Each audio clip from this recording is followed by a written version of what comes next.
we visit a website, we are required to fill in the data in the form which they provide. Sometimes by mistake, we fill in the wrong data. At that time, the website provides us with an alert or some kind of message informing us that we have filled in the wrong data. Well, form validation has played an important role in that. Hello and welcome back. Today, we are going to learn an important concept, which is form validation in JavaScript. It is important to validate the form submitted by the user because it can have inappropriate values.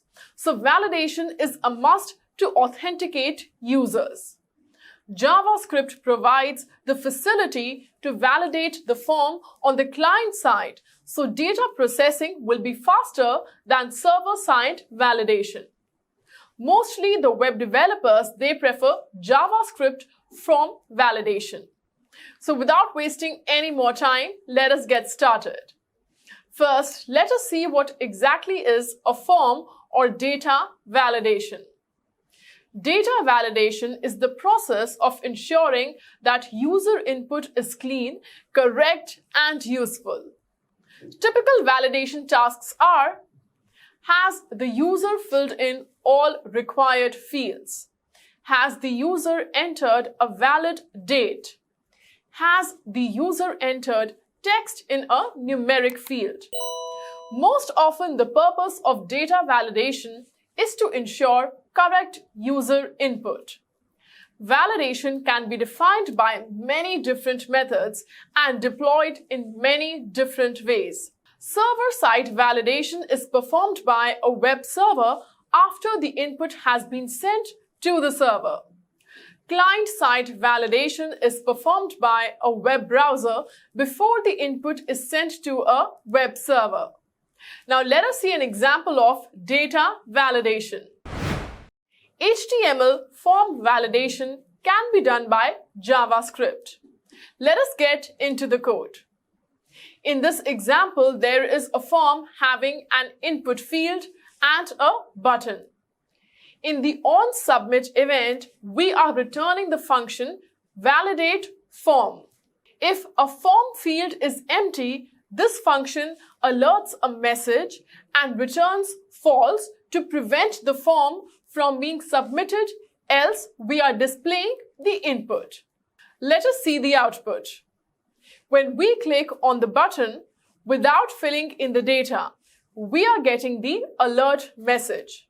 But when we fill in the data and click on the submit button, the alert has gone and the data is displayed on the screen. Let us see another example to validate numeric values. The function myFunction is responsible for the validation. Let us see what that function has. First, we are taking the value of the input field and storing it into the variable x. Then we are creating a variable text. In the if statement, there are multiple OR statements. If the number is NaN, that is not a number, or it is less than 1 or greater than 10, it would be considered as an invalid input. Else, if the input is OK, the message will be displayed on the screen saying input OK. Let us see the output. When we input 0 and submit, invalid input. When we input 11 and submit, invalid input. Let us write 4 in the field. Voila, the message is displayed saying input OK. Now let us see another interesting point. Automatic HTML form validation. HTML form validation can be performed automatically by the browser. Let us see an example. In this example, there is a keyword called required. If a form field is empty, the required attribute prevents this form from being submitted. Let us see the output. Let us click on the submit button without filling out the input field. Well, it displayed a warning message. Let us see a list of constraint HTML input attributes. Well, that is it for the form validation. And here is an assignment for you all.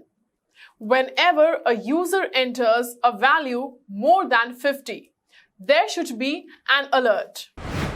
I hope you enjoyed this lecture thoroughly, and we will meet very soon in the next one. Till then, keep practicing and stay safe. Bye.